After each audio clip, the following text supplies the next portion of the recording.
उसके बाद हम लोग देख लेते हैं वही जो आप लोगों की स्टार्ट होगी जो 21 जनवरी की, इसमें हम लोग देखेंगे जो आप लोगों की सेकंड शिफ्ट है। तो सेकंड शिफ्ट में जितने भी क्वेश्चन पूछे गए हैं 25 क्वेश्चन पूछे गए हैं जीके के। अब हम लोग ये देखने वाले हैं, तो एक एक करके देखेंगे। चलिए देख लेते हैं। सबसे पहला क्वेश्चन आप लोगों का जो पूछा गया था कि जो लखनऊ पैक्ट हुआ था ये किस ईयर में हुआ था, तो मैं आप लोगों को बता देता हूँ। मुस्लिम लीग एंड कांग्रेस के बीच एक साइन हुआ था, दोनों आपस में कंबाइंड होकर मिल गए थे। तो वो किस ईयर में हुआ था? 1916 वाला सेशन हुआ था आईएनसी, इंडियन नेशनल कांग्रेस का। और इस सेशन की प्रेसिडेंसी किसने की थी? तो मजूमदार, आप लोगों को याद रखना कि आरसी मजूमदार ने इस सेशन की प्रेसिडेंसी की थी। अब मैं आप लोगों को आईएनसी के बारे में कुछ फैक्ट बता देता हूं जो आप लोगों के एग्जाम में फेज 2 का जो एग्जाम होगा जरूर पूछे जाएंगे। आप लोगों को पता होना चाहिए कि आईएनसी की जो फाउंडेशन है ये किस ईयर में हुई थी? तो 1885 में फाउंडेशन हुआ था और बम्बई में इसका फाउंडेशन हुआ था। और 78 पार्टिसिपेंट, जो पहला सेशन हुआ था बम्बई में, उसमें जो 78 पार्टिसिपेंट ने भाग लिया था। तो ये भी याद रखना है, 1885 भी याद रखना। डब्ल्यू.सी. बनर्जी भी याद रखना है कि जो डब्ल्यू.सी. बनर्जी थे वो इसके फाउंडर थे। कौन? डब्ल्यू.सी. बनर्जी। ये 3-4 फैक्ट है। उसके बाद हम लोग कुछ सेशन देख लेते हैं। एक सेशन आता है आप लोग का 1896 का। जो 1896 का सेशन है ये कलकत्ता में हुआ था। इसमें पहली बार जो आप लोगों का वंदे मातरम सॉन्ग था, हमारा एक नेशनल सॉन्ग है, तो ये गाया गया था किस ईयर में? 1896 में। और कहाँ पर गाया गया था? कलकत्ता में गाया गया था। उसके बाद एक सेशन आप लोग को याद रखना 1901 का। 1901 का सेशन है। इस सेशन की जो प्रेसिडेंसी है किसने की थी? तो ये की थी दिनेश वाचा ने। और इस सेशन को इसलिए याद रखना क्योंकि इस सेशन में गांधी जी ने फर्स्ट टाइम पार्टिसिपेट किया था 1901 के सेशन में। उसके बाद देख लेते हैं नेक्स्ट सेक्शन आप लोगों को याद रखना 1907 वाला। इसमें क्या हुआ था? इसमें सूरत का स्प्लिट हुआ था, तो इसको सूरत स्प्लिट बोलते हैं। आप लोगों से पूछा जा सकता है कि इस सेशन की प्रेसिडेंसी किसने की थी? तो रास बिहारी बोस के द्वारा इस सेशन की प्रेसिडेंसी की गई थी। 1907 में हुआ था और सूरत में हुआ था। उसके बाद नेक्स्ट सेशन आप लोगों को याद रखना 1911 वाला। ये जो 1911 वाला सेशन है ये कलकत्ता में हुआ था। और यहाँ पर क्या हुआ था? जो हमारा नेशनल एंथम है जनगण मन, वो पहली बार गाया गया था। और इस सेशन की जो प्रेसिडेंसी है वो किसने की थी? बिशन नारायण धर। किसने? बिशन नारायण धर ने 1911 के सेशन कोलकाता वाले की प्रेसिडेंसी की थी। पहली बार यहाँ पर नेशनल एंथम गाया गया था। 1911 याद रख सकते हो। 1912 याद रखना है तो रख सकते हो, ये बांकीपुर बिहार में हुआ था। उसके बाद नेक्स्ट आप लोगों को 1916 वाला मैंने आप लोगों को बता दिया है, 1916 वाला। उसके बाद आप लोग याद रखना 1917 वाला। ये जो 1917 वाला है ये ऐसा सेशन था जिसमें आईएनसी, इंडियन नेशनल कांग्रेस की पहली बार प्रेसिडेंसी कोई फीमेल कर रही थी और उनका नाम क्या था? Annie Besant. ये 1917 वाला आप लोग याद रख लेना। उसके बाद आप लोग 1924 वाला याद रख लेना। ये बेलगांव में हुआ था, बेलगांव कर्नाटक में पड़ता है। इसकी प्रेसिडेंसी महात्मा गांधी जी ने की थी। और इसके जो नेक्स्ट ईयर वाला था 1925 वाला, ये कहाँ पर हुआ था? ये कानपुर में हुआ था, यूपी के कानपुर में। और इसकी प्रेसिडेंसी की थी सरोजनी नायडू ने, तो ये भी याद रख लेना। और एक और याद रख लेना 1933 वाला, इसकी प्रेसिडेंसी एक और फीमेल ने की थी। टोटल कितनी प्रेसिडेंट आईएनसी की बन चुकी है जो फीमेल थी? वो 3 है। आप लोग को याद रखना 3 है। तो मैंने टोटल आप लोगों के आईएनसी इंपोर्ट रिवाइज करवा दिए। उसके बाद पूछा गया था जो आईएमपीएस होता है इसकी जो डेली लिमिट है वो कितनी होती है? तो इसकी जो डेली लिमिट होती है वो 5 लाख की होती है। नेक्स्ट आप लोगों से पूछा गया था कि जो हर्ट्स होती है किसकी यूनिट होती है? फ्रीक्वेंसी की यूनिट होती है हर्ट्स। उसके बाद पूछा गया था tributary of the Sindhu river, जो आप लोग की इंडस रिवर है जिसको सिंधु बोलते हैं, इसकी ट्रिब्यूटरी पूछा था। तो मैं आप लोगों को जो वीडियो प्रोवाइड करवाई थी मैंने आप लोगों की जियोग्राफी की रिवर वाली, उसमें भी सारे ट्रिब्यूटरी कराई थी और बोला भी था कि ये इंपॉर्टेंट है। कौन कौन सी है? जास्कर है, चेनाब है, सतलज है, ब्यास है, झेलम है, किशनगंगा है, रवि। ये सारी ट्रिब्यूटरी किसकी है? सिंधु रिवर की, मीन्स इंडस रिवर की है। इसमें से आप लोगों को जो चेनाब रिवर है ये भी याद रखना कि ये इंडस रिवर की सबसे बड़ी ट्रिब्यूटरी है। कौन सी रिवर? चेनाब रिवर। उसके बाद एक प्रोजेक्ट आता है आप लोग का बगलिहार। कौन सा? बगलिहार प्रोजेक्ट है। ये किस रिवर पर? ये भी आप लोग को याद रखना है चिनाब रिवर पर है। एक फैक्टर याद रखना है कि दुनिया का सबसे ऊंचा जो ब्रिज बन रहा है, रेलवे ब्रिज, केबल ब्रिज, वो किस रिवर पर बन रहा है? वो भी आप लोग का जम्मू कश्मीर में चेनाब रिवर पर ही बन रहा है। तो इतने फैक्ट आप लोगों को याद रखने। एक फैक्ट और ट्रिक मैंने आप लोगों को बताई रखी है, एसबीआई मानसरोवर। एसबीआई मानसरोवर, ये 3 रिवर ऐसी हैं जो मानसरोवर, तिब्बत में एक लेक पड़ती है मानसरोवर लेक, वहाँ से निकलती है। सतलज, ब्रह्मपुत्र, इंडस, ये आप लोग याद रख सकते हैं। इनकी जो ट्रिक है ये इनका जो ओरिजिनेट है वो इंडिया से नहीं होता है। नेक्स्ट क्वेश्चन पूछा गया था आप लोगों से कि जो अर्थ का रिवोल्यूशन होता है, जो अर्थ का रिवोल्यूशन होता है सन के अराउंड, वो किस शेप में होता है? जो उसकी जो शेप होती है वो इलेप्टिकल होती है। कैसी होती है? इलेप्टिकल। अगर पूछे अर्थ की शेप कैसी होती है तो जियोड होती है। उसके बाद नेक्स्ट देख लेते हैं फुल फॉर्म ऑफ बीपीओ। तो बीपीओ की फुल फॉर्म पूछी गई थी, तो इसकी जो फुल फॉर्म होती है बिजनेस प्रोसेस आउटसोर्सिंग होती है। ये भी मैंने आप लोगों को फुल फॉर्म वाली वीडियो में करवा दिया था। उसके बाद नेक्स्ट पूछा गया था फर्स्ट बैटल ऑफ पानीपत। ये सेकंड बैटल आप लोगों की फर्स्ट मीटिंग में पूछी गई थी। सेकंड बैटल आप लोगों की 1500, फर्स्ट बैटल आप लोग की 1526 में हुई थी। बाबर एंड इब्राहिम लोदी के बीच हुई थी और बाबर इसमें विन हुआ था और जो इब्राहिम लोदी था उसकी डेथ हो चुकी थी। Which country change it's currency in euro. तो किस कंट्री ने अपनी करेंसी चेंज करके यूरो में कन्वर्ट कर लिया? तो ये कंट्री आप लोग की क्रोशिया है। क्रोशिया की कैपिटल पूछे तो जाग्रेब हो जाएगी। क्रोएशिया की पहले जो करेंसी हुआ करती थी वो आप लोगों की कुना हुआ करती थी, तो कुना से चेंज करके इन्होंने अपनी जो करेंसी है वो क्रोएशिया कर ली है। कौन सी कर ली है? यूरो कर ली है। उसके बाद नेक्स्ट देख लेते हैं, जो डोमेस्टिक सीजन में वुमेन एम्पायर पार्टिसिपेट, तो किस डोमेस्टिक सीजन में जो वुमेन है वो एम्पायर बनेगी, तो मैं आप लोगों को बता देता हूँ रणजी ट्रॉफी में। तो रणजी ट्रॉफी में महिलाएं जो है वो एम्पायरिंग करेंगी। और कौन कौन महिलाएं? 3 महिलाएं हैं। तो इनमें से आप लोगों के जो ऑप्शन में कोई भी एक होगी तो वही आप लोगों को करेक्ट होगा। कौन कौन सा? एक तो आप लोग याद रखना जनानी नारायणा थी, उसके बाद गायत्री वेणुगोपालन थी, और थर्ड आप लोगों की थी वीरानंदा राठी। तो इन तीनों में से कोई भी आप लोगों के ऑप्शन में होगा तो वही करेक्ट हो जाएगा। और ये पहली बार किसी भी जो मैच है ना मैन वाला उसकी एम्पायरिंग करने वाली है, और ये डोमेस्टिक होगा रणजी ट्रॉफी। बात कर लेते हैं जो रणजी ट्रॉफी कब स्टार्ट हुई थी, तो ये 1934 में आप लोगों की रणजी ट्रॉफी स्टार्ट हुई थी। ये भी फैक्ट आप लोग याद रख सकते हैं। उसके बाद नेक्स्ट पूछा गया था आप लोगों से कि पीएम ऑफ इजराइल, तो इजराइल के पीएम कौन है? तो पीएम ऑफ इजराइल ये 2022 का करंट अफेयर है दिसंबर का। तो ये कौन बने? ये बने बेंजामिन नेतन्याहू बने हैं। इजराइल के बारे में मैं आप लोगों को कुछ फैक्ट बता देता हूँ। इजराइल की जो करेंसी हुआ करती है उसको शकेल बोलते हैं। क्या बोलते हैं? शकेल बोलते हैं। और इजराइल में जो लैंग्वेज बोली जाती है उसको बोलते हैं हिब्रू लैंग्वेज। तो हिब्रू लैंग्वेज बोली जाती है इजराइल में। बाकी इजराइल की कैपिटल देख लेते हैं। इजराइल की 2 कैपिटल होती है। जो यूएसए मानता है वो मानता है आप लोगों का जेरूसलम। तो यूएसए जिस कैपिटल को मानता है वो जेरूसलम है। और हम लोग यानी इंडिया किस कैपिटल को मानता है उसको बोलते हैं तेल अवीव। तो जो हमारी एम्बेसी है वो तेल अवीव में है, यूएसए की एम्बेसी जेरूसलम में। तो ये भी फैक्ट आप लोग याद रख सकते हैं। और इजराइल हमारा ड्रिप इरिगेशन को लेकर के हेल्प करता है। किसको? ड्रिप इरिगेशन को लेकर हेल्प करता है। इजराइल हमारा बहुत अच्छा फ्रेंड कंट्री है। 1991 में इजराइल के साथ हमारे रिलेशन एस्टेब्लिश हुए थे, डिप्लोमेटिक टाइज। उसके बाद नेक्स्ट देख लेते हैं, वर्ल्ड लॉन्गेस्ट रिवर क्रूज, दुनिया की सबसे लंबी रिवर क्रूज कहाँ पर चली है? तो इसका नाम पूछा गया था, तो एमवीएस गंगा विलास इसका नाम था। और ये कहाँ से कहाँ तक चली है? तो यूपी में काशी यानी जो आप लोग का वाराणसी है वहाँ से लेकर के डिब्रूगढ़ असम तक ये चली है। और इसकी जो डिस्टेंस थी वो 32 किलोमीटर थी। उसके बाद नेक्स्ट देख लेते हैं, when is the Muslim League form, आप लोगों की जो मुस्लिम लीग है ये कब बनी थी? तो मुस्लिम लीग बनी थी 1906 में बनी थी। ये पूछा जा सकता है कि कहाँ बनी थी, तो ये आप लोगों को ढाका में बनी थी। ये पूछा जा सकता है इसकी फाउंडर कौन थे, तो जो इसके फाउंडर थे वो कौन कौन थे? एक तो आगा खान थे और दूसरे थे सलीम उल्लाह खान ने 1906 में मुस्लिम लीग की फाउंडेशन की थी। जो अंग्रेज चाहते थे वही हो चुका था, डिवाइड हो चुकी थी। कौन? हमारे जो इंडियन थे। उसके बाद नेक्स्ट आता है हमारा flagship report on climate change impacting water resources. तो ये जो रिपोर्ट है ये किसके द्वारा पब्लिश की गई? ये रिपोर्ट पब्लिश की गई है यूनाइटेड नेशन के द्वारा। उसके बाद नेक्स्ट आता है metal remain liquid at room temperature, ऐसी कौन सी मेटल है जो लिक्विड रहती है एट रूम टेम्परेचर? तो उस मेटल को बोलते हैं मरकरी। मरकरी के बारे में आप लोगों को ये ध्यान रखना, ये एक लिक्विड मेटल होती है। दूसरा पॉइंट, इसका एटॉमिक नंबर भी आप लोग याद रख सकते हो, 80 इसका एटॉमिक नंबर होता है। उसके बाद नेक्स्ट देख लेते हैं, India's first open rock museum कहाँ पर बनेगा? तो ये बनेगा आप लोगों का हैदराबाद में। हैदराबाद में एक सलारगंज, जो सलारगंज म्यूजियम है ये भी आप लोगों को हैदराबाद में ही मिलेगा। कौन सा म्यूजियम? सलारगंज म्यूजियम। उसके बाद नेक्स्ट देख लेते हैं, main component of the CNG and biogas. तो सीएनजी एंड बायोगैस का मेन कंपोनेंट पूछा गया था। सीएनजी की फुल फॉर्म आप लोगों से ऑलरेडी पूछी जा चुकी है, कंप्रेस्ड नेचुरल गैस होती है। और इसका जो मेन कंपोनेंट होता है वो आप लोगों का मेथेन होता है। जो आप लोगों का वो लाइटर होता है, सिगरेट लाइटर, उसमें भी पूछा जा चुका है कि कौन सा मेन कंपोनेंट होता है, तो उसमें ब्यूटेन होती है। कौन सी? ब्यूटेन। नेक्स्ट आता है फाउंडर ऑफ द खुदाई खिदमतगार, जो खुदाई खिदमतगार है इसके फाउंडर के बारे में पूछा गया था। तो ये कौन थे? तो खान अब्दुल गफ्फार खान थे। इनके बारे में मैं आप लोगों को हमेशा एक पॉइंट बताता हूँ कि पहले फॉरेनर कौन थे जिनको भारत रत्न दिया गया था, तो वो खान अब्दुल गफ्फार खान थे। और बात कर लेते हैं इनको कब दिया गया था, तो 1987 में इनको भारत रत्न दिया गया था, इंडिया का हाईएस्ट ऑनर दिया गया था।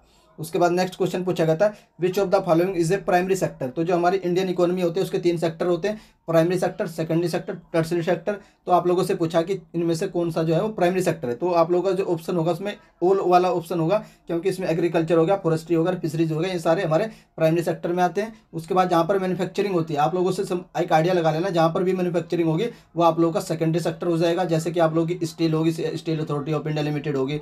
जहाँ पर आप लोगों को किसी भी तरीके की मैन्युफैक्चरिंग दिखेगी, जैसे ब्रेड की इंडस्ट्री होगी, तो वो हमारा सेकेंडरी सेक्टर हो जाएगा। और टर्सरी सेक्टर वो हो जाएगा जहाँ से आप लोगों को कोई भी सर्विस मिलेगी। जैसे कि मान लीजिए आप लोगों को बैंकिंग जाते हो तो बैंकिंग में सर्विस मिलती है, मोबाइल की सर्विस मिलती है, जहाँ से आप लोग मोबाइल पे बात करते हैं ना वो वाली, तो कॉलिंग सर्विस होती है, तो वो सर्विस सेक्टर में आ जाएगा।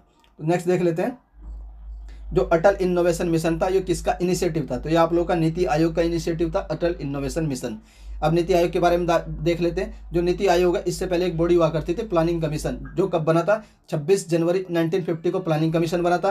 प्लानिंग कमीशन के हेड भी आप लोगों से पूछा जाता, तो हमेशा प्राइम मिनिस्टर होते थे। पहले हेड कौन थे? पंडित जवाहरलाल नेहरू जी इसके पहले हेड थे। अब जो करंट में क्या हुआ था, 2014 में इसको अबोलिश कर दिया गया। 2014 के बाद 2015 में एक नई बॉडी बनाई गई, और ये जो नई बॉडी कब बनाई गई थी, तो 1 जनवरी 2015 को ये नई बॉडी बनाई गई थी। इसका नाम नीति आयोग था। इसकी फुल फॉर्म भी आप लोगों से पूछी जाती है, नेशनल इंस्टीट्यूशन ट्रांसफॉर्मिंग इंडिया इसकी फुल फॉर्म होती है। उसके बाद ये कब बना था? 2015 में ये बना था। और जो करंट के जो अपॉइंटमेंट है इसके, ये भी आप लोगों को याद रखने की। इसके सीईओ कौन है? तो परमेश्वरन अय्यर इसके सीईओ है। और वाइस चेयरमैन कौन है इस समय? सुमन बेरी इसके वाइस चेयरमैन है। उसके बाद नेक्स्ट देख लेते हैं, who got the patent pendulum clock. जो पेंडुलम क्लॉक होती है उसका पेटेंट किसको मिला था? तो ये था आप लोग का क्रिस्टियन ह्यूजेंसिस। तो क्रिस्टियन ह्यूजेंसिस इसके ये होते पहले जिन्होंने इसका पेटेंट लिया था, किसका? पेंडुलम क्लॉक का। आप लोग कंफर्म कर सकते हो कि आप लोगों के ऑप्शन में ये था कि नहीं, ये वाला क्वेश्चन नंबर 20 वाला आप लोग कंफर्म भी कर सकते हैं। उसके बाद देख लेते हैं नेक्स्ट होता है आप लोग का 21, प्रधानमंत्री किसान स्कीम का जो अमाउंट है वो at the age of 60 year, तो आप लोगों को कितने की पेंशन मिलेगी? तो ये होती है आप लोगों की 3000 पर मंथ की पेंशन मिलती है after the completion of 60 year, जो आप लोगों की एज है।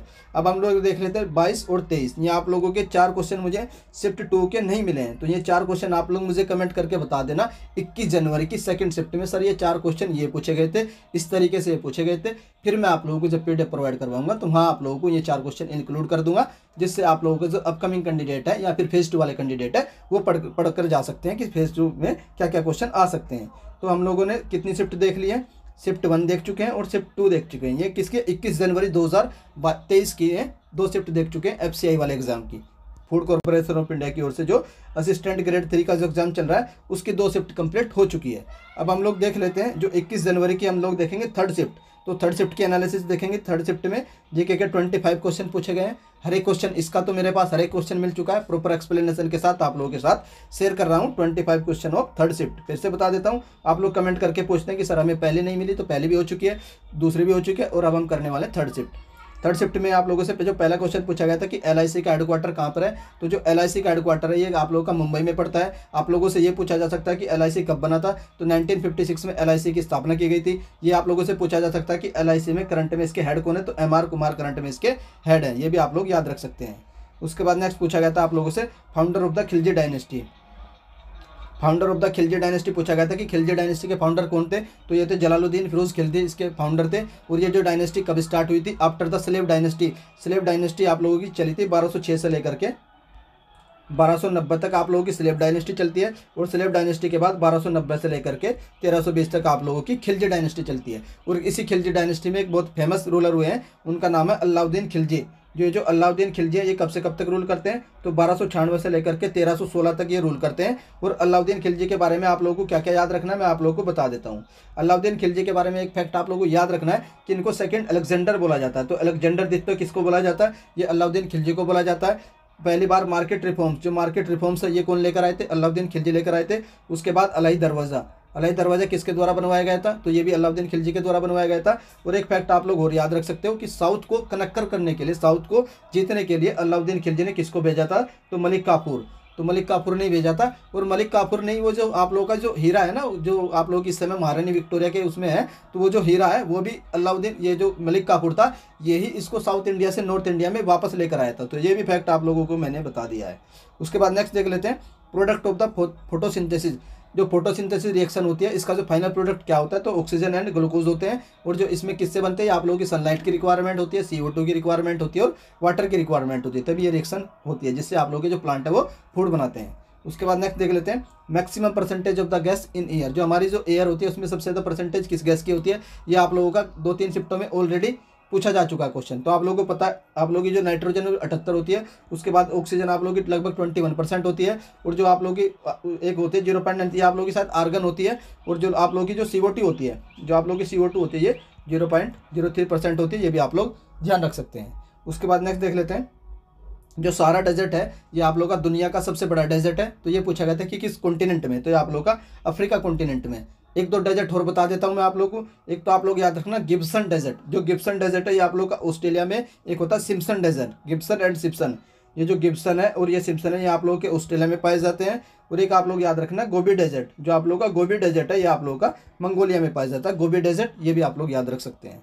उसके बाद देख लेते हैं अल्कोहल इज मेड, जब आप अल्कोहल बनाते हैं तो उसमें कौन सा एंजाइम यूज हो जाता है। तो जो एंजाइम यूज होता है, आप लोगों का जो करेक्ट क्वेश्चन था ये था कि कौन सा एंजाइम होता है, तो जाइमेज एंजाइम यूज होता है। ये एक कैटलिस्ट की तरह वर्क करता है और जो इस फर्मेंटेशन में क्या कन्वर्ट कर देता है, जो शुगर होती है उसको कन्वर्ट कर देता है एथेनॉल में। तो यही क्वेश्चन था आप लोगों का। क्वेश्चन नंबर नेक्स्ट देख लेते हैं, सिख गुरु, जो पहले सिख गुरु जी कौन थे, तो आप लोग को ध्यान रखना गुरु नानक देव जी इसके पहले सिख गुरु जी थे। इनका जन्म कब हुआ था, तो 1539 में करतारपुर में इनका जन्म हुआ था। ये भी आप लोग याद रख सकते हैं, 1539 में करतारपुर में श्री गुरु नानक देव जी का जन्म हुआ था। ये भी आप लोग ध्यान रख सकते हैं। अगर बात कर लेते हैं टोटल कितने गुरु हुए, तो 10 गुरु हुए। लास्ट वाले कौन थे, गुरु गोविंद सिंह जी थे, गुरु गोविंद सिंह थे। और बात करें कि जो खालसा पंथ है उसकी स्थापना कब की गई थी, तो 1699 में खालसा पंथ की स्थापना की गई थी। ये भी फैक्ट मैंने आप लोगों को बता दिया है। इंसेक्टिवोरस प्लांट पूछा गया था कि कौन से इसके एग्जाम्पल होते हैं, तो मैं सारे एग्जाम्पल बता देता हूं। तो एक तो ड्रोसेरा होता है, ये भी इंसेक्टिवोरस होता है। उसके बाद पिचर प्लांट होते हैं, ये भी इंसेक्टिवोरस होता है। और कोबरा लिली, ये भी आप लोग का इंसेक्टिवोरस होता है। इंसेक्टिवोरस क्या होते हैं, ऐसे प्लांट होते हैं जो अपनी जो नाइट्रोजन की नीड है, क्योंकि नाइट्रोजन चाहिए इनको, तो नाइट्रोजन की नीड को पूरा करने के लिए क्या करते हैं, इनके आसपास कोई अगर इंसेक्ट आता है उसको खा लेते हैं। तो वही होते हैं इंसेक्टिवोरस प्लांट। मैंने आप लोग को एग्जाम्पल बता दिए इंसेक्टिवोरस के। उसके बाद नेक्स्ट देख लेते हैं leader of the battle of Plassey. जो बैटल ऑफ प्लासी है उसमें लीडर पूछा गया था कि अंग्रेजों की तरफ से कौन था। तो मैंने आप लोगों को इसकी ट्रिक बताई थी कि आप लोग याद रखने ना, KM जो आप लोग का क्लाइव था, ये आप लोग का बैटल ऑफ प्लासी में था। और जो आप लोग का मुंशी जो मुनरो था, मुनरो था, ये आप लोग का बैटल ऑफ बक्सर 1766 में था। तो आप लोगों को मैंने दोनों बता दिए। बैटल ऑफ प्लासी 1757 में लड़ी गई थी, क्लाइव ने सिराजुद्दौला को डिफीट कर दिया था। उसके बाद नेक्स्ट बैटल आती है आप लोगों की बैटल ऑफ बक्सर, जो आप लोगों की 1764 में लड़ी गई थी। इसमें क्या था, मीर कासिम को डिफोर्ट कर दिया था किसने, मुनरो ने। कौन ने, मुनरो ने। और बाकी वो अवध के नवाब भी थे इसमें।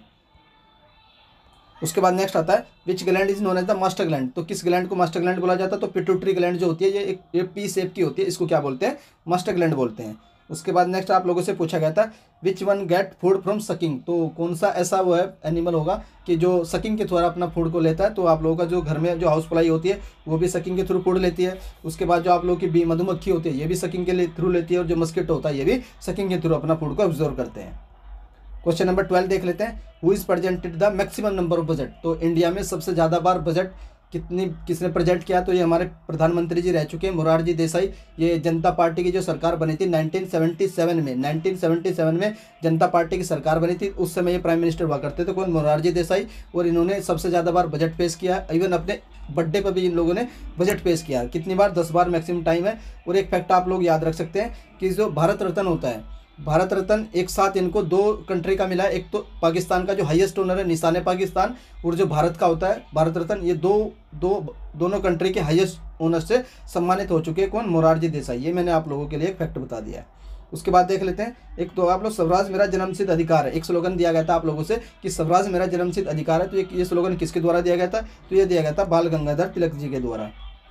नेक्स्ट आता है जो JNPT पोर्ट है ये किस स्टेट में है, तो इसको बोलते हैं नावा शिवा बंदरगाह भी बोलते हैं। और ये महाराष्ट्र में पड़ता है, जवाहरलाल नेहरू पोर्ट। नेक्स्ट आता है हमारा डांसिंग गर्ल की जो स्टैचू मिली थी, तो ये किस सिविलाइजेशन से मिली थी। अगर ये पूछा जाए तो इंडस वैली से मिली थी। अगर आप लोगों से ये पूछा जाए कि किस जगह से मिली थी, तो आप लोगों की मोहनजोदड़ो से ये मिली थी। अगर पूछा जाए कि मोहनजोदड़ो किस रिवर पर है, तो ये आप लोगों का सिंधु यानी इंडस रिवर पर है। और आप लोगों से ये पूछा जाए कि मोहनजोदड़ो क्या इंडिया में पड़ता है, कि नहीं, ये पाकिस्तान में पड़ता है, लरकाना जिले में, पाकिस्तान में पड़ता है मोहनजोदड़ो। नेक्स्ट देख लेते हैं which one is known the जायद क्रॉप। तो आप लोगों से बताया था कि जायद क्रॉप कौन सी होती है, तो मैं आप लोगों को पहले भी बता चुका एनालिसिस में। जब आप लोगों के रबी और खरीफ का जो क्रॉप्स होती है, तो उनके बीच में एक टाइम पीरियड आता है 2-3 महीने का। तो उस टाइम पीरियड में जो आप लोगों की क्रॉप्स उगाई जाती हैं उन्हीं को बोलते हैं जायद क्रॉप। तो जायद क्रॉप के एग्जाम्पल जो होते हैं वाटरमेलन होता है, पंपकिन होता है, ककम्बर होता है, और जो ककड़ी भी होगी वो भी आप लोगों की जायद क्रॉप में आ जाएगी। नेक्स्ट देख लेते हैं average income of a country, उसको क्या बोलते हैं, तो average income of a country को बोलते हैं per capita income. Most important है, आप लोगों से आगे भी पूछा जाएगा ये। उसके बाद नेक्स्ट क्वेश्चन पूछा गया था when the Namami Gange programme started. तो नमामि गंगे प्रोग्राम है ये कब स्टार्ट हुआ था, ये स्टार्ट हुआ था आप लोगों का 2014 में। उसके बाद पूछा गया था अपर एज लिमिट ऑफ द प्रधानमंत्री जनधन योजना। जो प्रधानमंत्री जनधन योजना है इसकी अपर एज लिमिट बढ़ा करके पहले 60 हुआ करती थी, उसको 65 कर दिया है। तो यही पूछा गया था कि अब कितनी हो चुकी है, ये आप लोगों की 65 हो चुकी है। नेक्स्ट आप लोगों से पूछा गया था कि आशा में ए स्टैंड्स फॉर क्या होता है। तो आशा की फुल फॉर्म होती है एक्रेडिट सोशल हेल्थ एक्टिविस्ट होती है। तो ए की जो अगर पूछा है तो एक्टिविस्ट हो जाएगा इसका आंसर। उसके बाद नेक्स्ट पूछा गया था स्वराज मेरा जन्मसिद्ध अधिकार है। तो ये किसने बोला था, ये बोला था आप लोगों का बाल गंगाधर तिलक जी के द्वारा। उसके बाद देख लेते हैं डीआरडीओ ने फाउंडेशन डे मनाया। तो इसका जो डीआरडीओ है इसका फाउंडेशन डे ये कौन से नंबर का था, तो आप लोगों को बताना था, ये 65 नंबर का था। बात कर लेते हैं जो डीआरडीओ इसकी फुल फॉर्म क्या होती है, डिफेंस रिसर्च डेवलपमेंट ऑर्गेनाइजेशन इसकी फुल फॉर्म होती है। और ये बना कब था, तो 1958 में डीआरडीओ की स्थापना की गई थी। अगर पूछे आप लोगों से जो नासा है यूएसए में, वो कब बना था, वो भी आप लोगों का 1958 में डीआरडीओ के टाइम ही वो भी बना था। उसके बाद एक फैक्ट और याद रख सकते हो कि डीआरडीओ के जो करंट में हेड है वो 10th नंबर के हैं और उनका नाम क्या है, समीर कामत। ये भी फैक्ट आप लोग याद रख सकते हैं।